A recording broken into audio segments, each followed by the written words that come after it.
ശ്രീരാമൻ്റെ ഏറ്റവും വലിയ ഭക്തൻ ആരാണെന്നറിയാമോ? അത് മറ്റാരുമല്ല, ശ്രീരാമദാസനായ ശ്രീ ഹനുമാൻ സ്വാമിയാണ്. ഹനുമാൻ സ്വാമിയുടെ ശക്തിയെപ്പറ്റി പറഞ്ഞറിയിക്കേണ്ട കാര്യമില്ല. അദ്ദേഹമാണ് ലങ്കാദഹനത്തിനും മറ്റും നേതൃത്വം നൽകിയതെന്ന് നമ്മൾ പുരാണത്തിൽ കേട്ടിട്ടുണ്ട്. ആ ഹനുമാൻ സ്വാമിയുടെ ക്ഷേത്രത്തിലേക്കാണ് ഇന്നത്തെ നമ്മുടെ യാത്ര. ക്ഷേത്രത്തിന് പുറത്തായിട്ട് വളരെ വലിയ ഒരു ഹനുമാൻ സ്വാമിയുടെ കോൺക്രീറ്റിൽ തീർത്ത വിഗ്രഹം പ്രതിഷ്ഠിച്ചിട്ടുണ്ട്.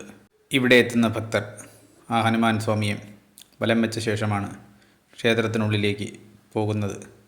കൂടാതെ വെറ്റിലയും നാരങ്ങയുമൊക്കെ ഹനുമാൻ സ്വാമിയുടെ നടയ്ക്ക് വയ്ക്കുന്നു.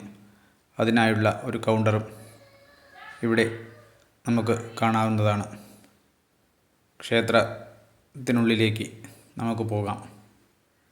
ക്ഷേത്രത്തിനുള്ളിൽ മറ്റ് ഉപദേവതകളായിട്ടുള്ള ശിവൻ, നാഗർ, ഗണപതി, ദേവി തുടങ്ങിയ ഉപദേവതകളും ഈ ക്ഷേത്രത്തിനുള്ളിൽ ഉണ്ട്. ഇപ്പോൾ മണ്ഡലകാലമായതിനാൽ ശബരിമല അയ്യപ്പസ്വാമിയുടെ ഒരു ചിത്രവും ഇവിടെ വെച്ചിട്ടുണ്ട് അയ്യപ്പ ഭക്തന്മാർക്ക് വേണ്ടി. ഇത് ക്ഷേത്രത്തിനുള്ളിലെ കാഴ്ചയാണ്. ശ്രീരാമ അഷ്ടോത്തര ശതനാമാവലിയും ഇവിടെ പ്രദർശിപ്പിച്ചിട്ടുണ്ട്. തമ്പാനൂർ ബേസ് റെയിൽവേ സ്റ്റേഷനിൽ നിന്ന് കേവലം 6 കിലോമീറ്റർ മാറിയാണ് ഈ ഹനുമാൻ ക്ഷേത്രം സ്ഥിതി ചെയ്യുന്നത്. തിരുവനന്തപുരത്തെത്തുമ്പോൾ തീർച്ചയായും ഈ ക്ഷേത്രം ഒരു പ്രാവശ്യമെങ്കിലും എല്ലാ ഭക്തരും സന്ദർശിക്കേണ്ടതാണ്. ക്ഷേത്രത്തിൻ്റെ ഫൗണ്ടേഷൻ സ്റ്റോൺ ഇട്ടത് 1939 ഈ ശിലാഫലകത്തിൽ നിന്ന് നമുക്ക് മനസ്സിലാക്കാൻ സാധിക്കും. ക്ഷേത്രത്തിൻ്റെ പൂജാ സമയം രാവിലെ 4:30 മണി മുതൽ 10:45 മണി വരെയും വൈകിട്ട് 5 മണി മുതൽ 8:30 മണി വരെയുമാണ് ദർശനം.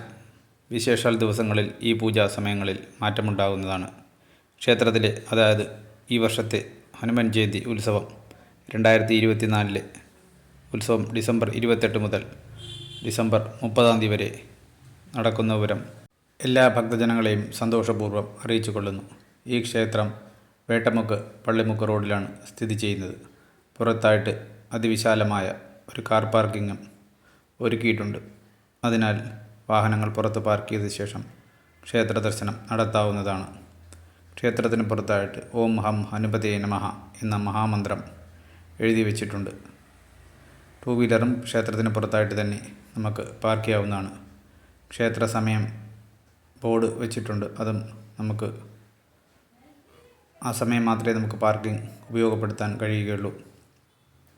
വീഡിയോ ലൈക്ക് ചെയ്യുക, ഷെയർ ചെയ്യുക. ഇത്തരം ക്ഷേത്ര സംബന്ധമായ വീഡിയോകൾക്കായിട്ട് ദേവലോകം എന്ന ചാനൽ സബ്സ്ക്രൈബ് ചെയ്യുക.